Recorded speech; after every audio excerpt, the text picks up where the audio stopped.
आप सभी को नमस्कार।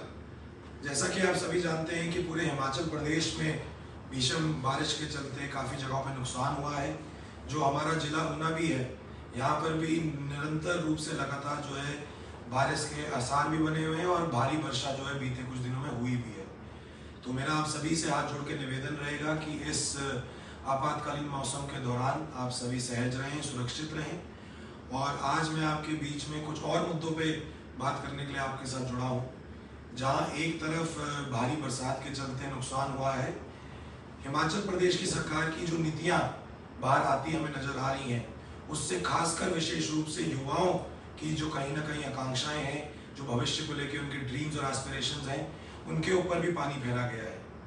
अगर हम बात करते हैं गुड गवर्नेंस की, हिमाचल प्रदेश की जो सरकार है, सुखविंदर सुक्खू की जो सरकार है, उसमें बोला जा रहा है कि हम गुड गवर्नेंस को मद्देनजर रखते हुए कॉन्ट्रैक्चुअल पॉलिसी के अंतर्गत कुछ ना कुछ चेंजेस लेके आए हैं। बात करी गई है कि एक new formatted job training policy की।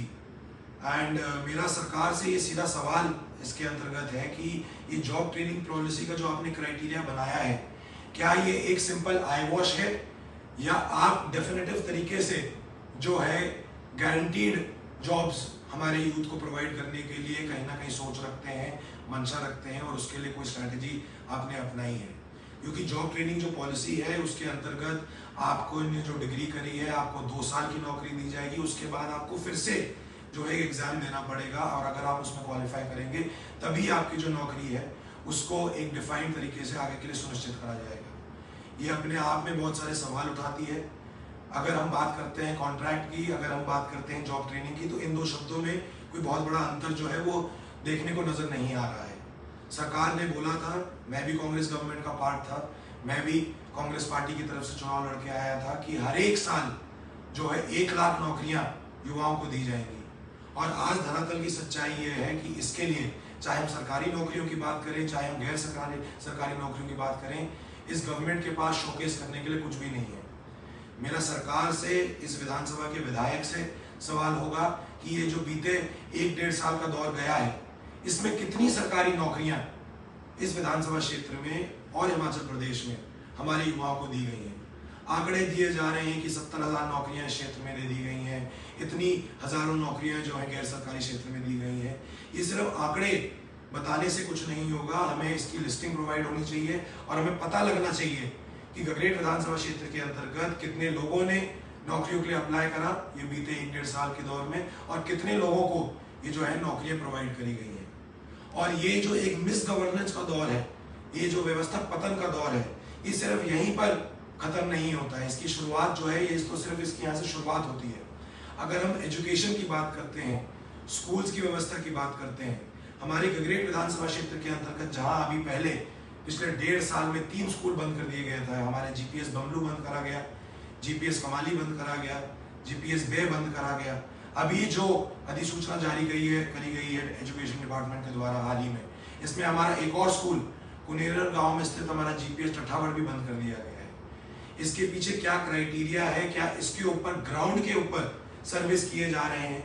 मैं खुद अपनी जो पंचायत में जब मैं विजिट पे गया था, बे में मेरे वहाँ पर परिजनों लोगों से बात हुई, तो वहाँ पर पता चला कि वहाँ पर टीचर्स के द्वारा कुछ क्रिएटेड जो इश्यूज थे, या वहाँ पर टीचिंग स्टाफ का जो कुछ इशू था, उसके मद्देनजर रखते हुए वहाँ पर बच्चे जो है वो वहाँ पर अनविलिंग थे पढ़ने के लिए। तो क्या इसकी कॉग्निसेंस, क्या जो हमारा डिपार्टमेंट है, क्या इन्होंने धरातल की सच्चाई को समझने की कोशिश करी? क्या उसके आधार पे ये जो डिसीजन था वो निर्धारित था, या अपने आप ही सिर्फ जो मियर नंबर्स थे उसके ऊपर ये डिसीजन ले लिया गया? इसके ऊपर भी विचार होना बहुत ज़्यादा जरूरी है। अगर हम ऊना जिले की बात करते हैं, पिछले कुछ दिनों में कुछ बहुत ही गंभीर विषयों के ऊपर जो है मीडिया में हमें खबरें देखने को मिली हैं। उदाहरण के तौर पे बीते कुछ दिनों में ऊना में एक गोलीकांड भी हुआ। एक युवक जो है हेयर सैलून में अपना बाल कटवा रहा था। इसी के अंतर्गत वहाँ पर 2 जो है मार्क शूटर आए और वो उसको गोली मार के वहाँ से चले गए। अभी शासनिक तौर पे, प्रशासनिक तौर पे इस पर कार्रवाई भी संपन्न नहीं हो पाई है। क्या आपसी रंजिश थी, क्या कारण रहे? इतनी बड़ी वारदात जो हमें सुनने को मिलती थी कि पंजाब में होती है या किसी दूरगामी क्षेत्र में ऐसी घटनाओं को जो है अंजाम दिया जाता था, अब वो हमें साक्षात रूप से अपने जिले में भी देखने को मिल रही है। और ये एक बहुत ही गंभीर विषय है, एक बहुत ही गंभीर जो है प्रॉब्लम हमारे क्षेत्र में जो है वो बढ़ती जा रही है, पनप रही है। ड्रग्स का जो प्रचलन है वो भी दिन प्रतिदिन बढ़ता जा रहा है। तो जहां हम एक तरफ एम्प्लॉयमेंट की बात करते हैं, एक तरफ हम एजुकेशन की बात करते हैं, एक तरफ हम कानूनी अर्थव्यवस्था की बात करते हैं, इस सरकार के ऊपर जो है, जो एक जिम्मेदारी के साथ इन्होंने आगे बढ़ना था, बहुत ही ज़्यादा जो है इनके ऊपर एक मार्क्ड क्वेश्चन जो है पिछले कुछ महीनों की गतिविधियों के माध्यम से जो है वो लग चुका है। और मेरा इस क्षेत्र की जनता से, हिमाचल प्रदेश के खासकर युवाओं से ये सवाल होगा कि आप किस तरीके से चाहते हैं कि आपका प्रदेश आगे बढ़े। What are your dreams and aspirations and what do you think this government is actually doing to fulfill them? It is very important for you to raise these questions. It is very important for you to at least raise your voice, because governments will come, governments will go, public representatives will come, public representatives will go, but your future is today. So you have to raise the voice, you have to answer the right questions, and the government has to be forced to answer them. आज जो एक बहुत ही नाजुक स्थिति में हमारा प्रदेश आके खड़ा हुआ है, उसके ऊपर हमें बहुत ही गहन चिंतन और विचार करने की ज़रूरत है। और मेरा आप सभी से निवेदन रहेगा, सारे उन माताओं पिताओं से निवेदन रहेगा कि आप इतने अरमान अपने बच्चों के लिए सजोते हैं, सारे उन युवाओं से रहेगा, हर एक व्यक्ति जो है, हर एक बच्चा है, हर एक लड़का, हर एक लड़की इतने सारे एग्जाम्स दे रहे हैं। फॉरेस्ट की भर्ती की बात करी गई थी, फॉरेस्ट की भर्ती रोक दी गई, पुलिस की भर्ती हुई तो उसके बाद मिडवे उसको कैंसिल कर दिया गया। आखिर कब तक हिमाचल प्रदेश की कांग्रेस की सरकार हमारी युवाओं की आशाओं और अपेक्षाओं के साथ खिलवाड़ करती रहेगी? ये आज का सबसे बड़ा सवाल है।